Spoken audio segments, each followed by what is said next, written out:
Hey legends, welcome back to the Mace and Cock Show. Oh, good feeling on the pod this week, but there's plenty to cover. As casualty ward across the AFL, injuries galore. We'll cover that. There's big bags from the big boys up forward. And also, we're going to deep dive into that Collingwood game, give a bit of insider information on what was going down. It's all to come in the podcast. So sit down, listen in, let's get into it.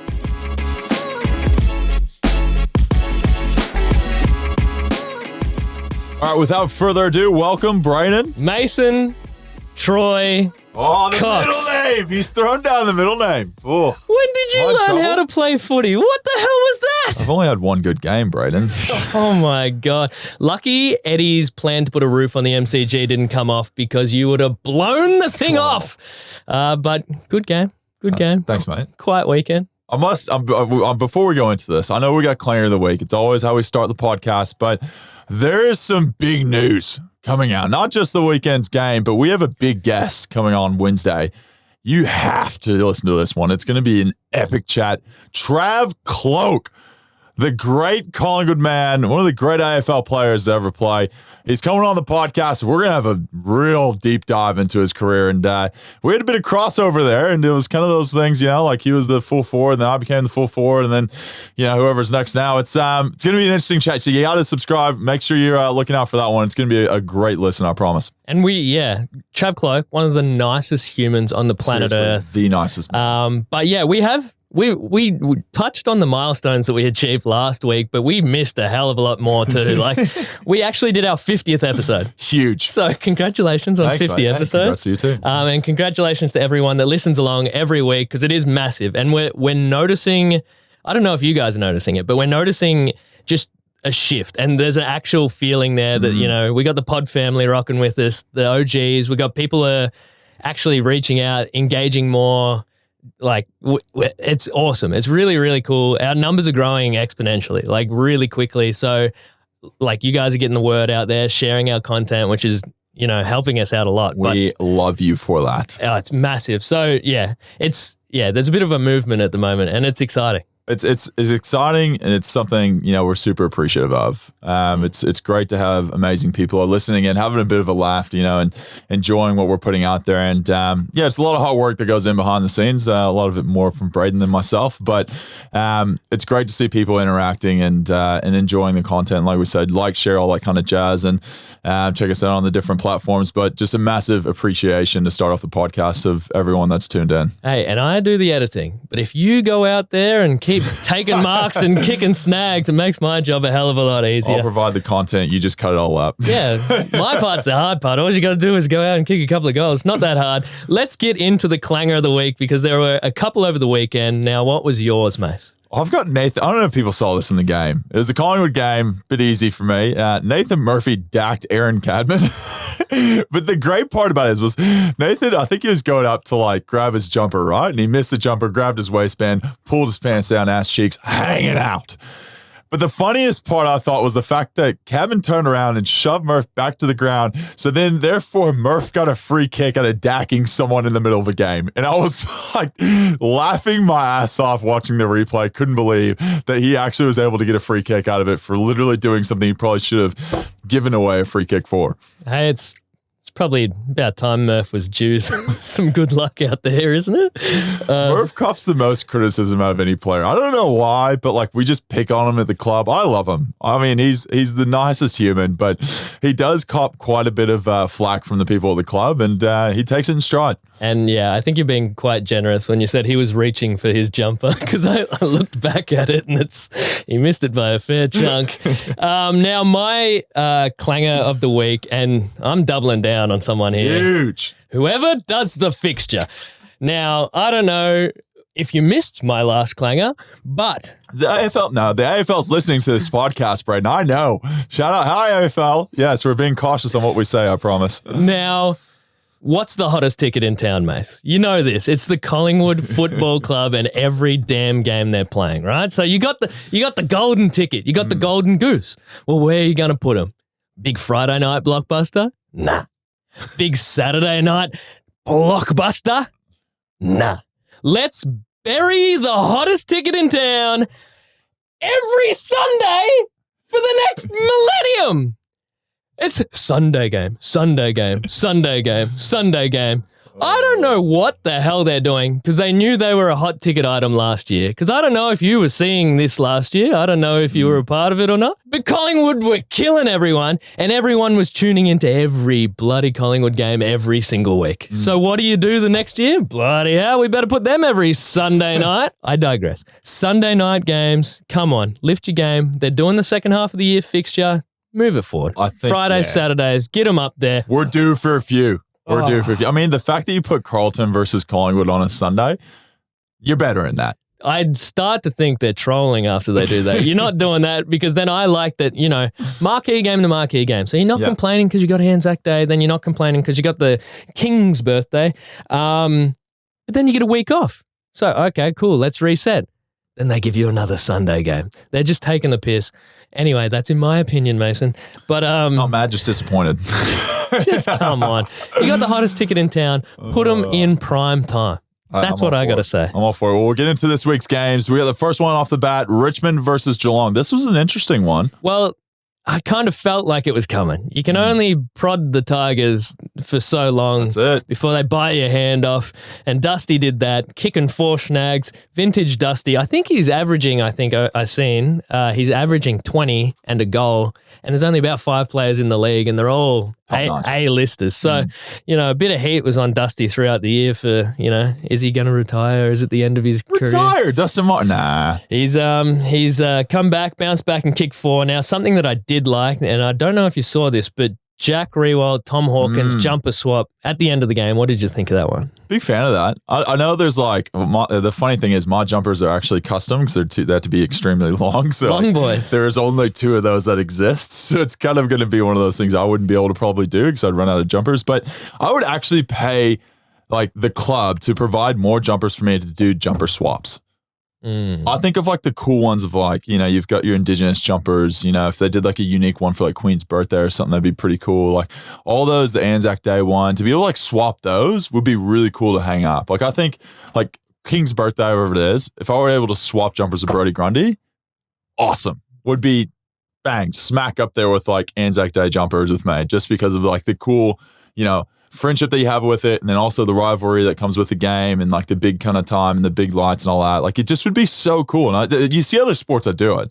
Other sports do it, and football, it's every single game. They can afford a new jersey every single game. So you get these people literally just jersey swapping every single time they play.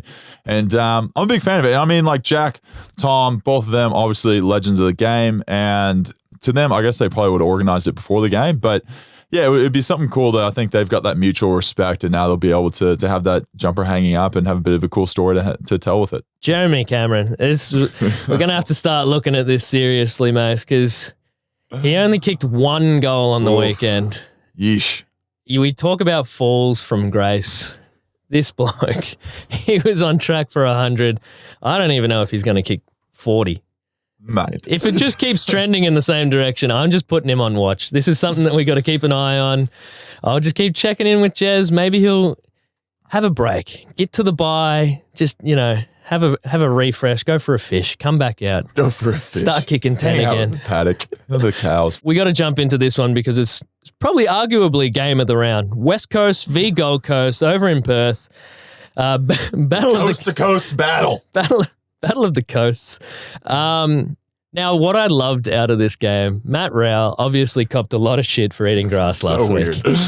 And Matt Cow. Hey. And he came out and he ate grass again. Respect that he stuck to the routine. 100%. He knew there'd be cameras on him pregame the whole time, waiting for that moment to get it on film. I reckon it opens it up for sponsorships. He's going to have, farming companies coming out for him. Grass. Bunnings Warehouse is roller sponsoring him before you know it. He's going to have the whole deal, especially if he keeps playing like this. 29 touches and a goal.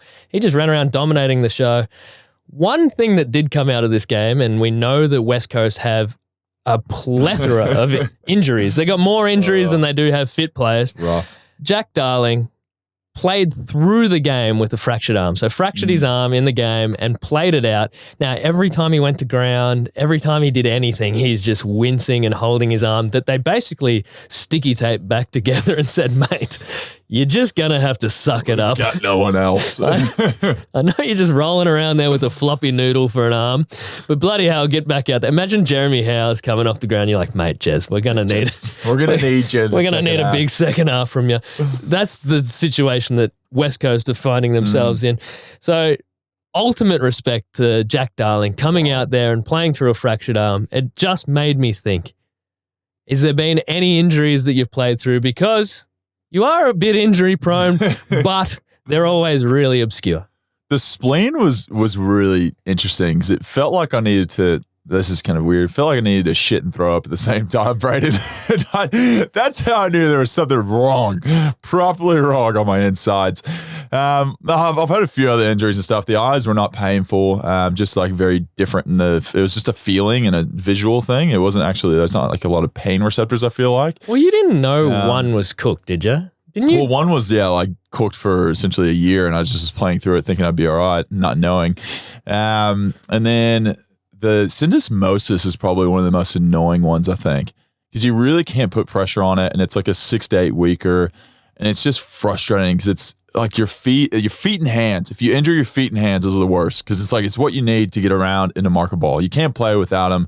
Like you just need them. So whenever you do a finger or you roll your ankle or something like that, it just is the most frustrating thing whenever you're out there playing because you can't play your max capacity whenever like one of those things is not working. So so you've played with a syndesmosis injury? Like, is that like a strain or something? Yeah, so it's the ankle. I mean, like, I've played the rest of a game with one, and you just tape the living hell out of it to the point where you can't really move your ankle at all. You're just kind of like hobbling one foot, But yeah, the syndesmosis one's never fun, and then you just put back so much for essentially an ankle roll sometimes, and a lot of times you get it whenever someone else falls on your foot and it kind of gets in the wrong position. But yeah, there's a scare in one of the games actually over the weekend. Petrarca there's a scare that he had maybe done syndesmosis, but he was cleared of it. So because those can be quite serious. But yeah, those are kind of the most annoying, I'd say. I think your club has had some obscure injuries, and I think your former skipper, the Collingwood GOAT,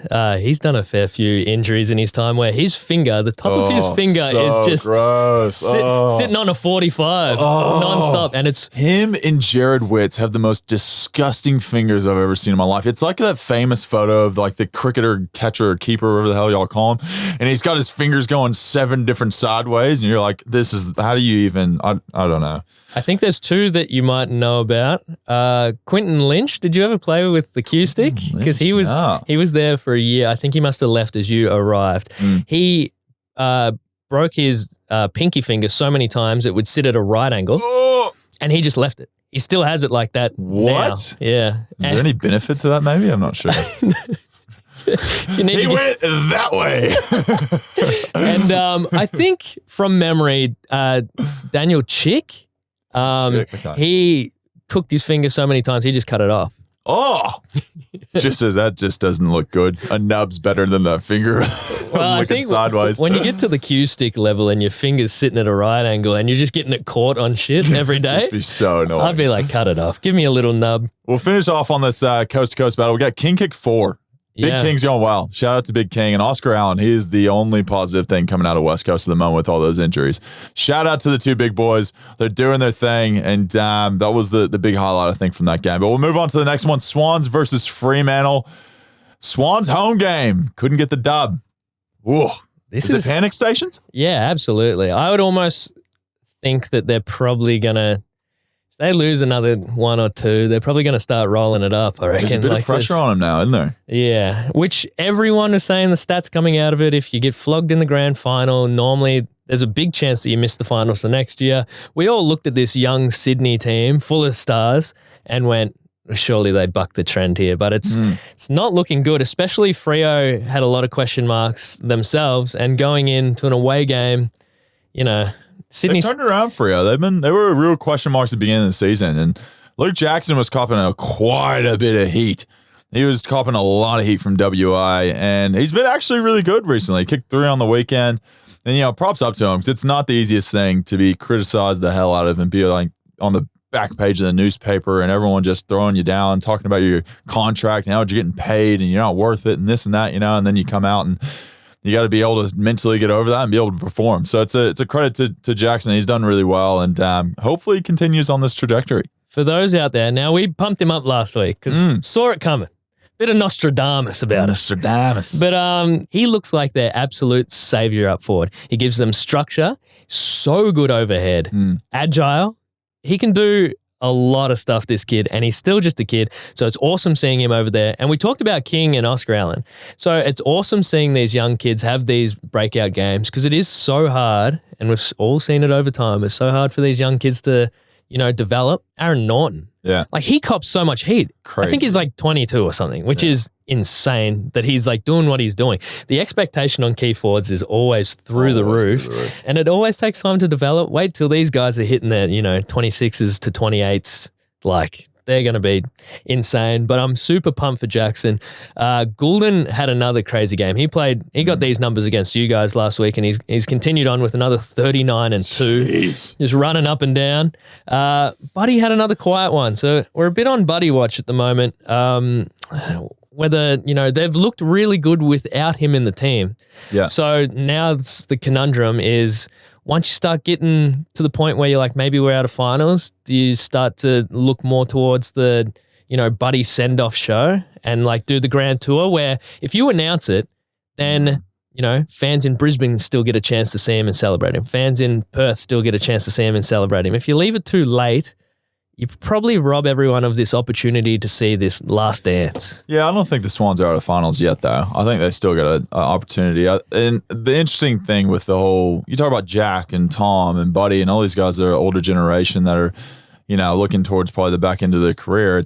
It would be awesome if he were to come out and say, like, whenever his last year is, whether it be this year, next year, the year after that, whatever it is, for him to come out at the beginning of the year and we could kind of give him a proper send-off throughout the year would be amazing. An absolute champion of the game. But the thing is like, you're not sure who's going to be on your list until the end of the year, so you can't really do that unless he kind of comes out or whoever it is comes out and says like, nah, this is it. I don't want to do this anymore after this year. Like this is all. But I think with any player, you're not going to come out early and say that because then if the team goes really well and then all of a sudden, like you think about last year, right? Like if someone came out at the beginning and was like, oh, Collingwood's rebuilding, we're not going to be very good, blah, blah, blah. I'm just going to call it my last year, And then you win the 11 straight, you go, fuck. Like, okay, wait, hold on. We might be in the premiership window now. We're gonna roll it back. I want to stay on. So there's things like that where I just don't think you can ever make those decisions. It's really tough to make those decisions until the very end. And it'd have to take some kind of agreement between the club and him or whoever it is to make that decision early. But I think Buddy's still got plenty of good footy in him. And yeah, I want to see him play as long as he can because he is an entertainer 101. And it is wrapped up in a lot of things. So he's also got a few milestones up ahead. So like he's only a handful of goals off, jumping up another rung to, I think, 4th all-time goal kicker. Like all of these things. So he's got these milestones on the horizon. But at the same time, if you're saying Sydney's not out of finals yet and they're playing good footy without him in the side, do you drop him? So, it's a very interesting set of circumstances they find themselves in, but they do have North Melbourne at Marvel next week. Confidence booster! Oh, you can't say that, but... It is at Marvel, though. I don't know. It is at Marvel, so we never know what we're going to get out of North. Back home from down in Tassie, where maybe they're not as welcome as they once were. I want to pull this one forward. This is interesting, yeah. Now, so we all know that North Melbourne, Hawthorn, they've been toiling away down in Tasmania for a bunch of years now, getting another group of fans to jump on. At what stage do we think that Taswegians, at what point do we think Taswegians are going, all right, North, Hawthorn, it's been real, but piss off. But this is the thing though, is like they've got all this sponsorship in the idea of them wanting to get a team. But now once they get the team, sponsorship goes out the window. Like where do they make that money? Then also do all those supporters in Tasmania that were supporting North Melbourne or Tasmania, do they all go? And obviously they'll end up supporting the Tasmanian team. So it'd be interesting to see from a membership level, also funding level for North and Hawthorn, who were always kind of the two. I feel like the people are like, hey, like, do we, kind of nix them and make them the Tassie team? Like, all of a sudden now they're probably set another setback because they don't have as much funding, because now all the Tasmanians are going to support the Tassie team that comes in 2026 or whatever it is. Yeah, well, I can't imagine Tasmania is going to keep sponsoring Hawthorn for much longer, because they would want to push all of that funding into their own team. So exactly, yeah. It's going to be very interesting. I don't know if it starts getting hostile down there, but but it, how long can it last? The game was down in Tassie, North Melbourne versus Port Adelaide, and Jason Horne-Francis game. Everyone was looking at this on the calendar thinking, what's going to happen? How is he going to play against his old team? All the beef between the two and everything that was going on in the media. And let's just say Jason Horne-Francis was on the better team on the day. Yeah, well, he definitely had the last laugh, because Port came out and just thumped North. Not in front of too many people there either. So, I mean, if you want to get booed by one team, it's probably North fans, to be honest. Wow. Wow. But yeah, unfortunately for North, a whole bunch of injuries, including Cam Zurhaar, which it was a bit of, that was the lead up. As much as it was, North v Horne-Francis, it was really Cam Zurhaar v Horne-Francis, with the history of that outgoing. And I don't know. It's a real hard one for North at the moment. Is it past the, you always have that little uptick of effort when you have a new coach on, Alistair Clarkson coming in at the start of the season, and then has that already started to fade away, and then you're left with these performances? The 5 injuries aren't going to help him, I'll tell you that. Yeah, they're definitely not going to help. I still like Big Suv up forward. Yeah. Kicked another mini bag. I don't know, what do you think a bag is nowadays in terms of goals? 5, yeah? Hey, I'm just surely. I don't know. How many balls can you fit in a bag is probably the better question. there is science to this. Well, shout out though, Todd Goldstein, 56 hitouts. Big man.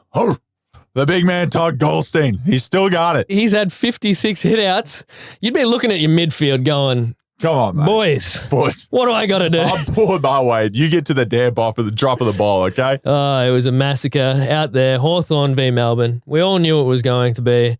The sad part out of it, as you already mentioned, Petrarca with potentially a bit of an injury. Yep. But question marks around that this week. He'll be on a heavy watch down there. Gives the journos something to do. Love chasing them around. Got to sit outside that imaging center for another 3 days. Now, there's not a lot we can really say out of this game. Hawthorn with the goal to halftime. Probably not what you want as a fan rolling down there. I don't know how long the fact that you won all these flags can sustain your joy of the team every week. You're just like, goal to halftime? Well, at least we won some flags. How many years is enough years to say you're going to, build your team? Yeah, well, this is it 4? Is it 5? I mean, it's a deep conversation. And we had this before we started off air, but there's got to be new questions asked. Once you introduce a 19th team, once you introduce a 20th team, the finals are still top 8. That's a lot of teams that are missing out. There's still a lot of teams fighting over draft picks. So the draft pool is going to get shallower. Everything's going to go, the fixture needs to be fixed. We need to get fairness in the fixture.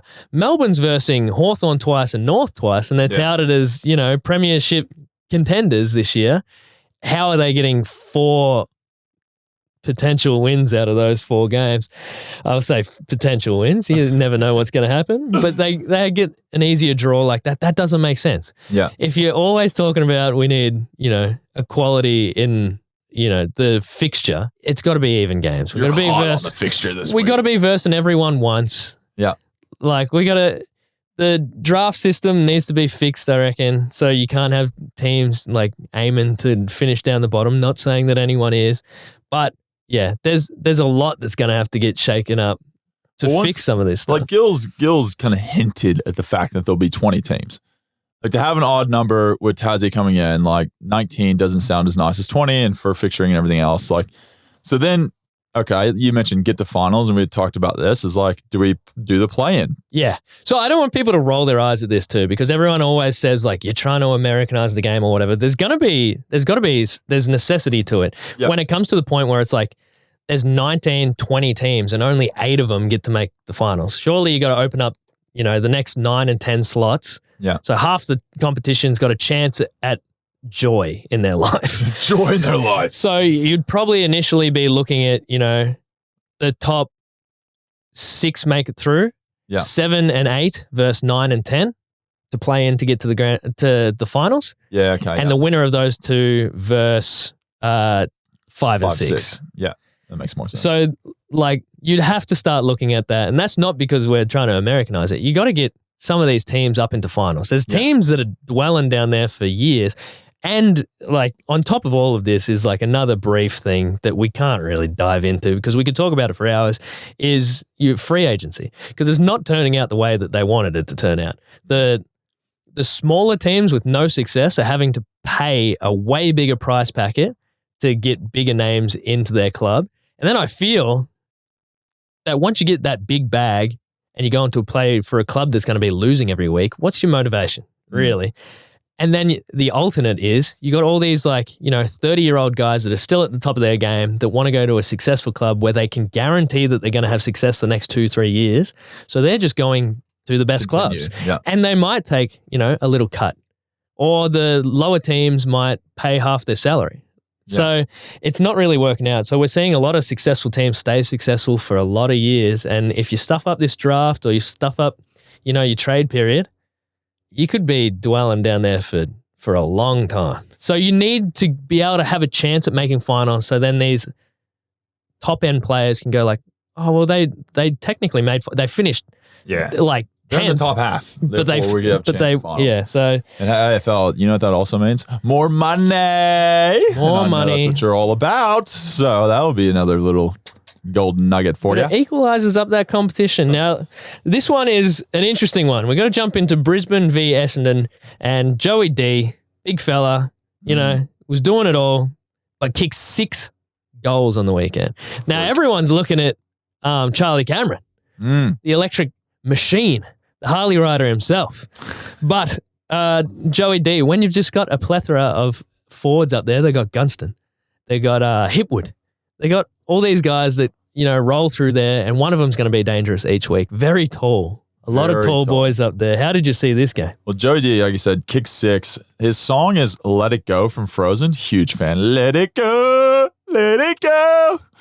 Something. Evil. Big Disney guy. When you're picking, when you're letting players pick their own songs, surely you got to, herd them in the right direction. Yeah, you got to maybe just pick a fan favorite, but it's a family atmosphere up there in Brisbane. Oh, when he kicks 6, you got to be...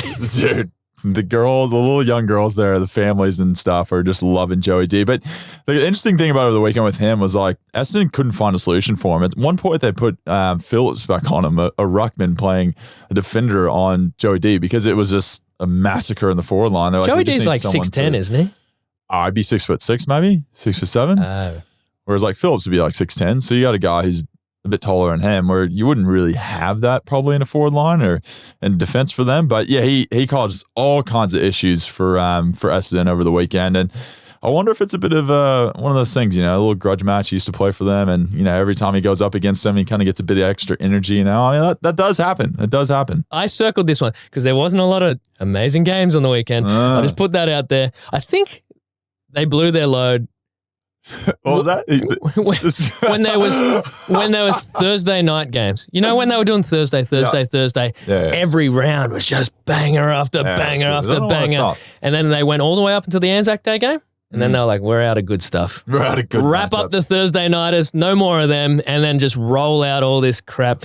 But Carlton Bulldogs, because there's just so many little side stories in all of this, but Carlton coming in with a bit of heat on them. Technically their home game against the Bulldogs. Bulldogs are having a run. They're looking good. They started with a lot of question marks they lost their first couple. But since then, they've been on fire. Now, the opposite can be said for Carlton, and they're not really winning against any of these top teams. So they've versed 5 top 8 teams, and they've lost to 4 of them. Oof. And they beat Geelong when Geelong was probably not at the peak of their powers. So there is a few question marks around Carlton, but it was kind of the same old story for them. kicking it long, not really getting much out of their forward line. Charlie got targeted 4 times. Could you imagine if you were key forward, Coleman medalist, down there just begging for it? 4 times targeted as a forward. It'd be rough. I mean, we talked about this last week of Carlton just having issues going inside 50 and getting it to their big boys. And only targeting that man 4 times is something they'll be going into the review and trying to find a way to get the ball in his hands more often. There's no doubt about that. But the biggest thing I think that's come out of this is Carlton's kicking. Like, there was that many that were kicked on the full and trying to snap and hitting the belly of the ball. And I don't know who the kicking coach is down there, but he's in a rough spot at the moment. Under the pump. He's under the pump.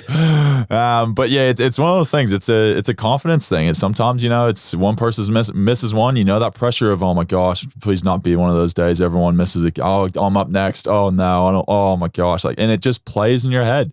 And maybe this is what's happening at Carlton. I'm not really sure, but to have 1 goal at half, all those misses, it was a rough start for the Carlton Blues. And the Bulldogs were able to get the win over it and take advantage of it. Now, one thing that was really bizarre, I was watching the game.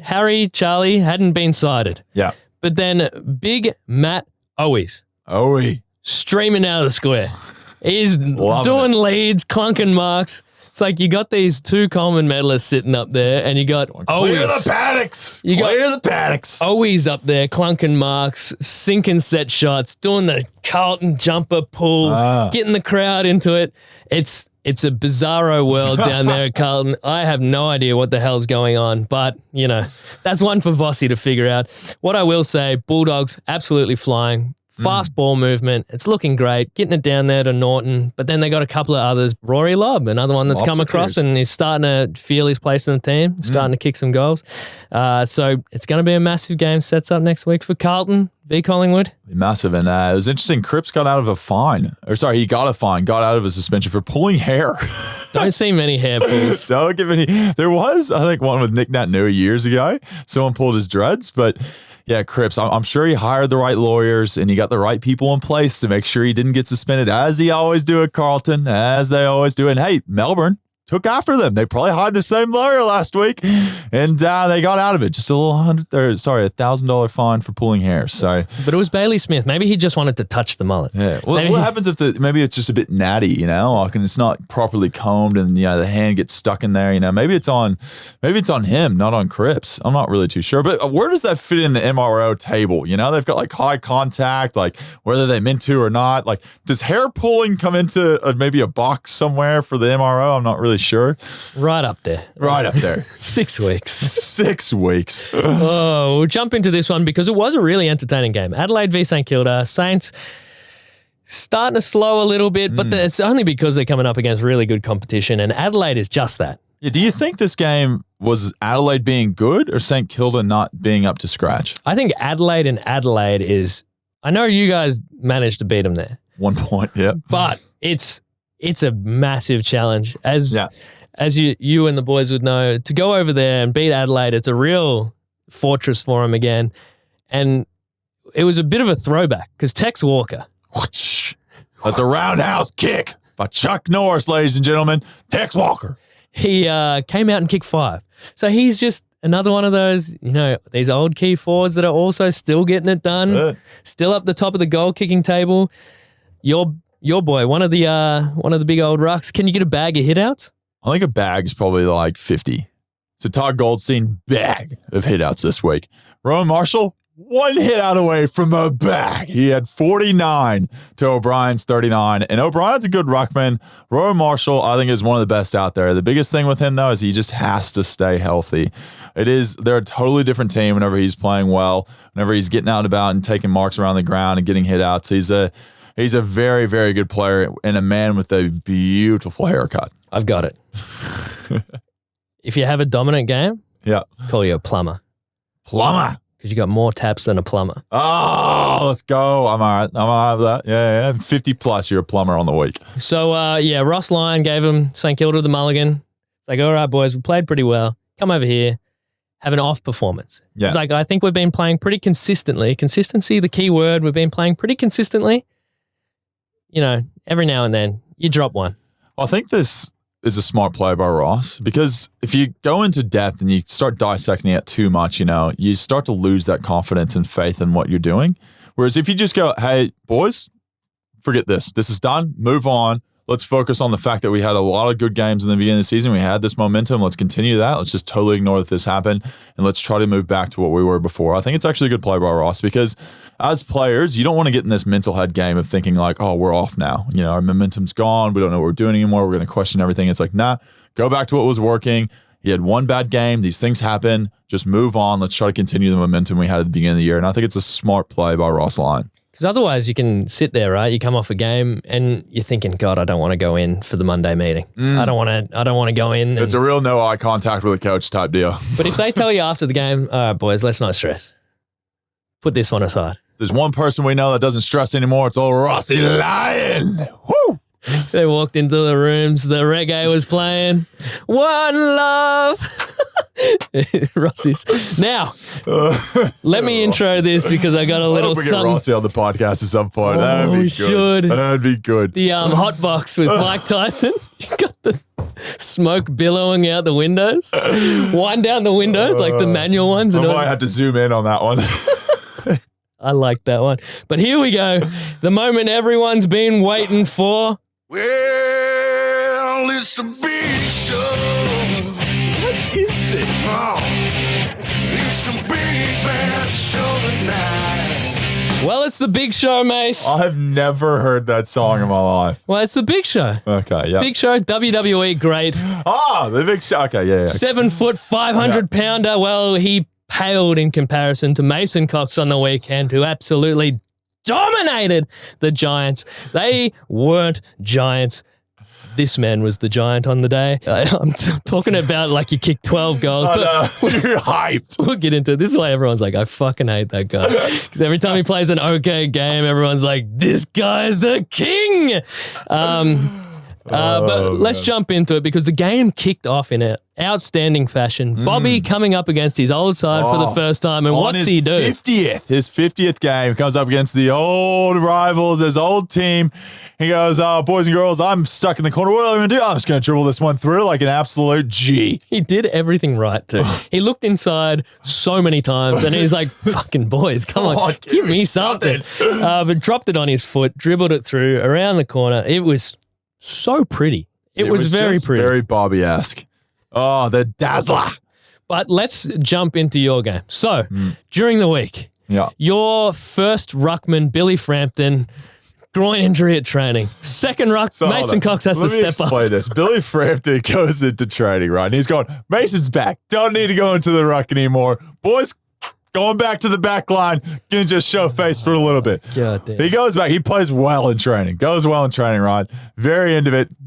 Groin. Pings. And yours truly is going, all right, there goes the backup. Ask Johnson, how you been? Still keen? Well, it was funny because the week before, your first week back, Billy Frampton comes out and has 30 taps or whatever. It's like, mate, you're getting a bit too good. You're going to just pull it back a bit. I think you must have gave him a little money under the table. Be like, mate, have a week off this week. I need some clout. I need some attention back. The big Mace. You're dulling my shine, big fella. But Mace goes out there, starts out. You played a lot of game time. And I've seen elderly people walk around smoother than you've been walking around this morning, grunting, stepping up the van, sitting on the couch. How's the body? How's the big rig feeling? Oh, it's absolutely cooked. I would say the F-bomb, but I'm going to refrain from it. It's funny though. I remember whenever Billy played his first game in the ruck, he was like, I don't know how you do it. He's like, I am sore in so many places I didn't know were possible, and my body just aches everywhere. And that's just the feeling. Whenever you're a ruckman, it takes 2 or 3 days to get back to normal walking, and the body just sore in so many places. But we got the win over the weekend, and you're happy with that, and at least it was for a good cause. Now, you had 9 marks, I think. 9 marks from the game. And you're floating around, you're doing it everywhere. I saw you get one back. You went back with the flight. You're marking them down the line. Good option that Collingwood hasn't had for a while. Now, when did you know that you were on? There's got to be a point where you're like, oh God, it's sticking. Well, it's a sticky night. It was a great, sunny day, and then you get the nice little dew of the MCG. You get a bit of grip on the hands, and it's just there's a certain temperature, I think, and a certain environment, and the barometric pressure's got to be perfect, just perfect for a big man. And you just see him sticking. And Jesse Hogan was sticking him too. That man up forward was going well too. So I think it was one of those days, the big man going, if there's a day to have a day, it's today. Yeah, and I was like, Jesse's always got a big task coming up. I always look at two things, and it's, the small forward for the opposition. I'm sorry, guys. Like you've either got to play on Braden Maynard, who's going to punch out, or you got to play on Quaynor. One of the best one-on-one players in the league. He's lost. I still don't believe it because it's such a ridiculous stat. But he's lost one-on-one for the year. It's funny though because in the game I was watching it and he had a one-on-one out the back and I was like, oh no, don't blow it. I was like, no, keep the streak alive. I think that every time. He spoiled it and I was like, yep, the streak's alive. Well, that more convinces me that the streak's a thing. Like I'm like, it's a thing. Because how can you only lose one for the year? He's a freak. He's a freak athlete, and he just absolutely scraps for everything. Him and John Noble, man, like in Brazil themselves too. Everyone in the back line.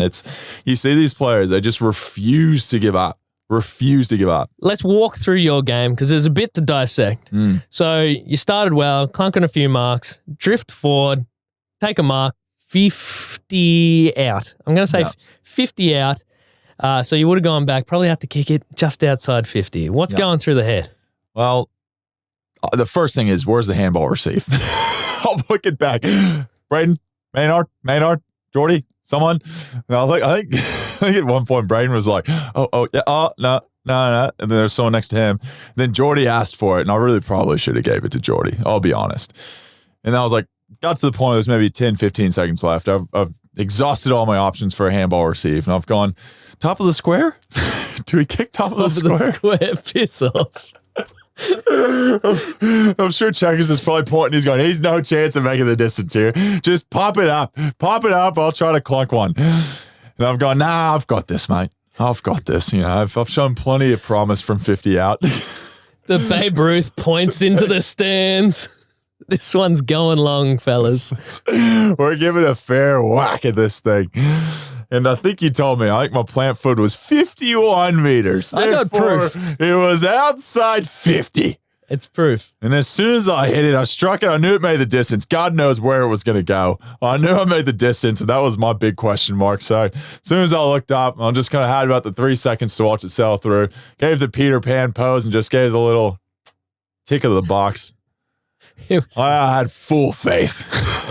And every Collingwood supporter at home, the favourite part almost was when it cuts to the bench and Fly's just pissing himself. He's probably like pissed I actually tried to do it.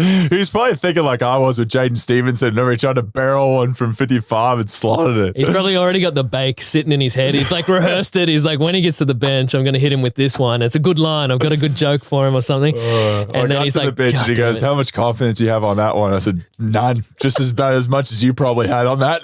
You took one back with the flight. Yeah. Against Nick Haynes. Yeah. Fully posterized him. Got up there. That one hurt. He got a full taste of the Mason Cox coming back. But you weren't able to finish that one off, was it? Yeah, full taste of the Cox, but I didn't finish.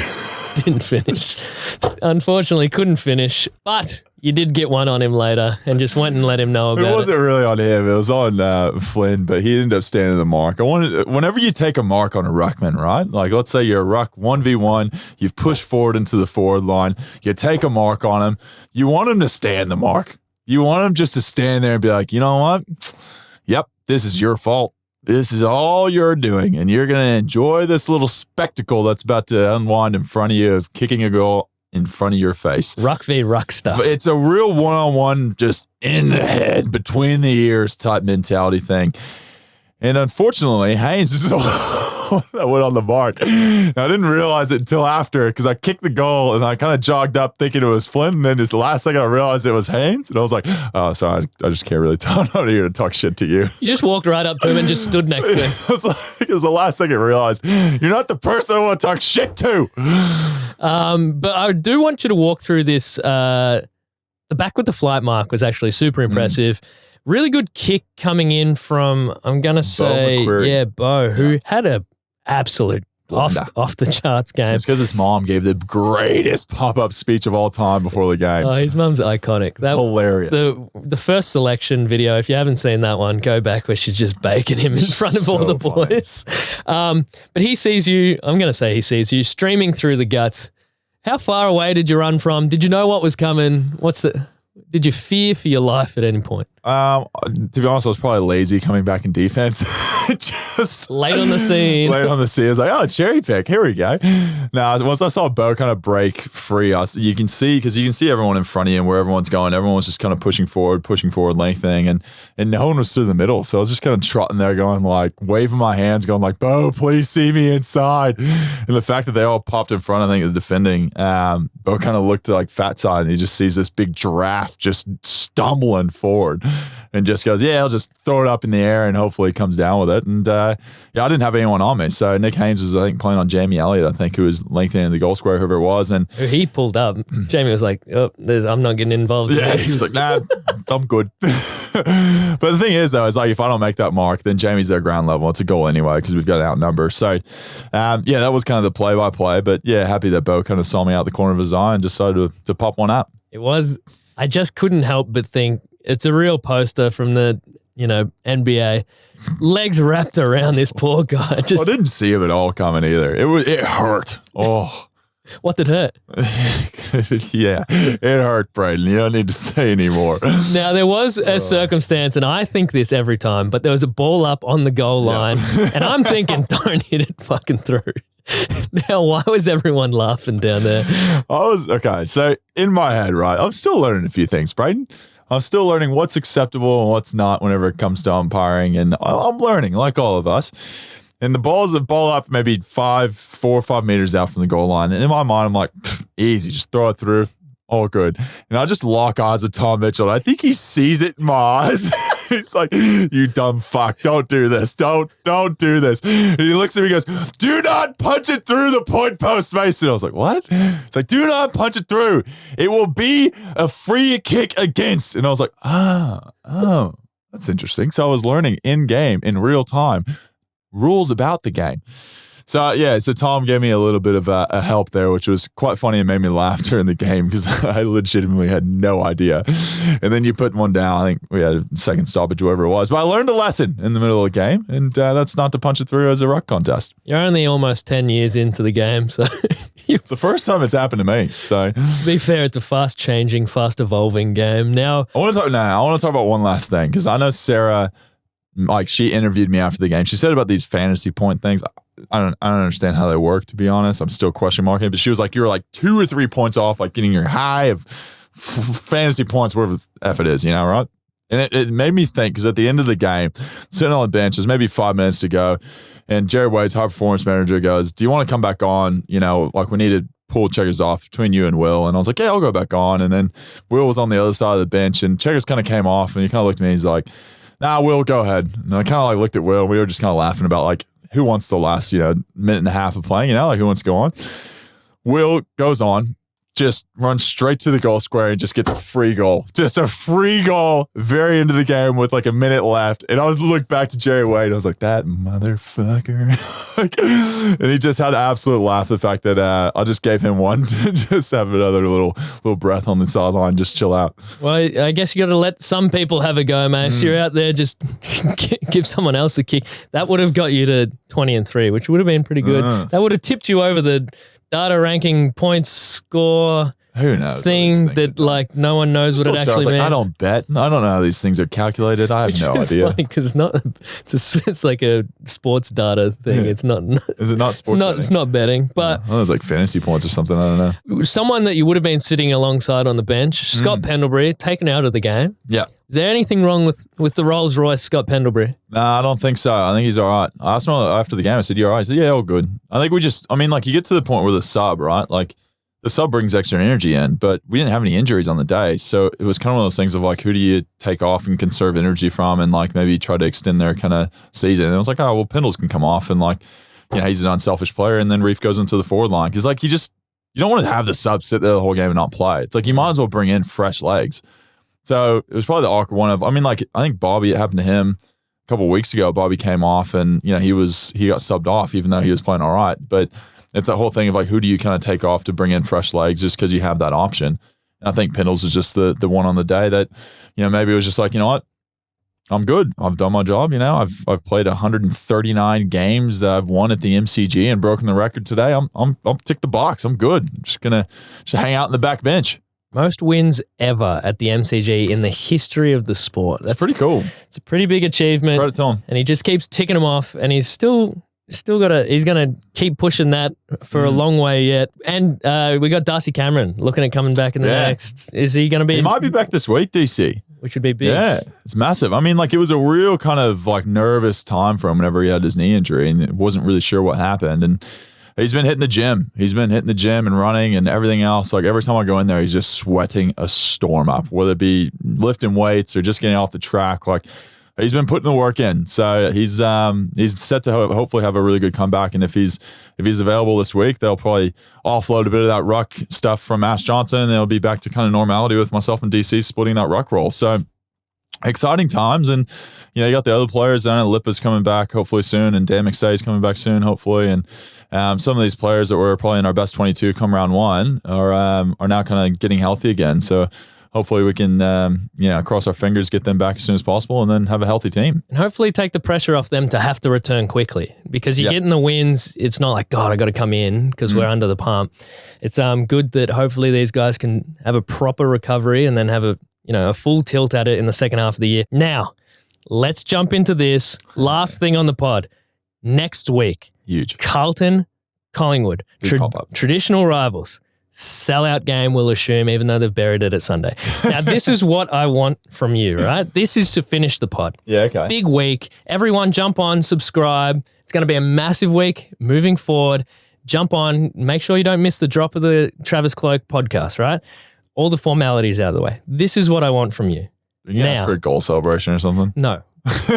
Because they've buried this, Carlton Collingwood on a Sunday. Yeah. We need to promote this, right? Yeah. It's not going to promote itself. So Are we doing the marketing for the IFL? So I jumped into ChatGPT. Yes, ChatGPT. And asked it to write a quick promo for Collingwood v Carlton, which I'm going to get you to voice. Wow. And then I'm going to cut a little video trailer for this weekend coming forward. So in your best voice, I want a trailer voice, an Americanized trailer voice. Real EA Sports. It's in the game. I want you to pump up Collingwood v Carlton, get those tickets flowing, get them coming in and out of the gates, full sold sellout. I don't care. They're going to be parked out the front. We need you to sell this game. So over to you, Collingwood v Carlton, Mason Cox, get them up. Calling all footy fanatics and loyal supporters. Brace yourself for a clash that will shake the very foundation of the AFL. The stage is set, the battle lines are drawn, and the excitement is palpable as Collingwood and Carlton prepare to go head-to-head in a match that will leave you breathless. On Sunday, the hallowed grounds of the MCG will be transformed into a cauldron of passion and intensity. Brace yourselves for a sensational display of skill, strategy, and bone-crunching tackles that will leave you on the edge of your seat from start to finish. The mighty Magpies are ready to soar to new heights, led by their fearless captain and star-studded lineup. They'll bring the unwavering tenacity, electrifying pace, and lethal precision to dominate the field. Expect nothing short of sheer brilliance, leaving their opponents in awe. Don't underestimate the Carlton Blues, as they're fueled by a hunger for victory that knows no bounds. Powered by their rich heritage and unwavering determination, the Blues will channel their iconic navy blue energy into a relentless assault on the opposition. With their explosive bursts of speed and unwavering teamwork, they'll stop at nothing to secure a triumphant victory. Bring his own Mace! Get ready for a clash of epic proportions that will leave you breathless. It's time to unite, support your team, and revel in the electric atmosphere of Carlton versus Collingwood.